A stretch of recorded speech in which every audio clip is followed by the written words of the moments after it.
રાધનપુરના પ્રેમનગર ગામે બે પરિવાર વચ્ચે ધીંગાણું સર્જાયું। ધીંગાણામાં એક યુવાનનું મોત નીપજ્યું, એક મહિલા ઇજાગ્રસ્ત થઈ છે। અંગત અદાવતમાં બે પરિવાર વચ્ચે મોટી બબાલ થઈ હતી। માથામાં ધાર્યું મારતા યુવાનનું ઘટના સ્થળે જ મોત નીપજ્યું। પુત્રને બચાવવા જતા 50 વર્ષીય માતા ઇજાગ્રસ્ત થઈ હતી। ઇજાગ્રસ્ત માતાને સારવાર માટે મહેસાણા ખસેડવામાં આવી છે। તો ન્યાય ન મળે ત્યાં સુધી મૃતદેહ નહીં સ્વીકારાય તેવું પરિવારજનોએ કહ્યું છે। રાધનપુરના પ્રેમનગર ગામે એક જ કોમના બે પરિવાર વચ્ચે ધીંગાણું સર્જાયું હતું।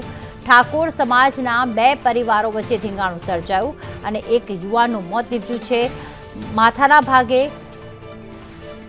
બોથડ પદાર્થ મારતા ઘટના સ્થળે જ મોત નીપજ્યું હતું। માથામાં ધાર્યું મારવામાં આવ્યું અને યુવાનનું ઘટના સ્થળે મોત નીપજ્યું। 17 વર્ષીય જગદીશ ઠાકોરનું મોત નીપજ્યું। પુત્રને બચાવવા જતા 50 વર્ષીય સોમીબેન કેશાભાઈ ઠાકોર વચ્ચે પડ્યા અને તેમને પણ ઈજા પહોંચી છે। તેમને સારવાર અર્થે મહેસાણા રેફર કરવામાં આવ્યા છે। ન્યાય ન મળે ત્યાં સુધી પરિવારે પુત્રની લાશ સ્વીકારવાનો ઇનકાર કર્યો।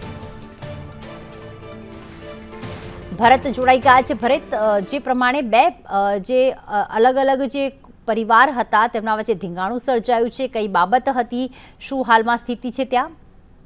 ચોક્કસથી પ્રીતિ, રાધનપુર તાલુકાનું જે પ્રેમનગર ગામ છે ત્યાં આગળ એક જ સમાજના બે પરિવારો વચ્ચે નજીવી બાબત એટલે કે જૂની અદાવતની અંદર ધીંગાણું સર્જાયું હતું। ધીંગાણાની અંદર આમને સામને જે બંને પરિવારો હતા ધોકા લાકડી તેમજ તલવારના ઘા એકબીજા ઉપર ઝીંકવામાં આવ્યા હતા અને તેની અંદર જે પુત્ર છે તે જગદીશ ઠાકોર નામનો 17 વર્ષીય પુત્ર છે તેનું મોત નીપજ્યું હતું। તેને બચાવવા જતી તેની જે માતા છે 17 વર્ષીય સોમીબેન ઠાકોર તેઓ પણ ગંભીર રીતે ઇજાગ્રસ્ત થયા હતા અને તેઓ રાધનપુરને રેફરલ હોસ્પિટલમાં સારવાર અર્થે ખસેડવામાં આવ્યા હતા, પરંતુ તેઓની તબિયત વધુ ગંભીર જણાતા તેઓને હાલ મહેસાણા ખાતે ખસેડવામાં આવ્યા છે। સૌથી મહત્વની બાબત છે કે ઘટનાને 12 કલાકથી વધુ સમય વીત્યો હોવા છતાં હજુ સુધી પરિવાર ન્યાયની માંગ સાથે જે પુત્રની લાશ છે તે સ્વીકારવાનો ઇનકાર કરી રહ્યો છે અને પોલીસ બંને બાજુએ તપાસ કરી ફરિયાદ કરીને આગળની તપાસ હાથ ધરી છે।